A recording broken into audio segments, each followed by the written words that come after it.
નમસ્કાર, star India TV ન્યૂઝમાં આપનું હાર્દિક સ્વાગત છે। આપ જોઈ રહ્યા છો સ્ટાર ઇન્ડિયા ટીવી ન્યૂઝ, સત્યની વાતે સત્યની સાથે। આકાશને રંગોથી ભરી દેતા પર્વ ઉત્તરાયણની ભવ્ય ઉજવણીની ભવ્ય તૈયારી।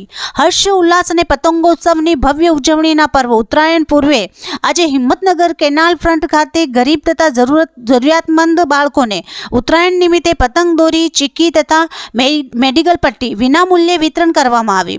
આ કાર્યક્રમમાં હિંમતનગરના ધારાસભ્ય શ્રી વીડી ઝાલા, श्री विष्णु मंदिर शामळाजीना ट्रस्टी श्री सिद्धार्थभाई पटेल, पूर्व धारासभ्य श्री महेन्द्रसिंह बारैया, प्रभारी निर्भयसिंह राठौड़, तालुका संगठन प्रमुख श्री हितेन्द्रभाई पटेल, शहर संगठन प्रमुख श्री कुलदीपभाई पाठक, नगरपालिकाना सदस्यश्रीओ तथा पार्टीना अने सामाजिक कार्यकर्ता हाजर रह्या हता। स्टार इंडिया टीवी न्यूज़ सबगढ़ रिपोर्टर शाहबुद्दीन शिरोया, जिला साबरकांठा।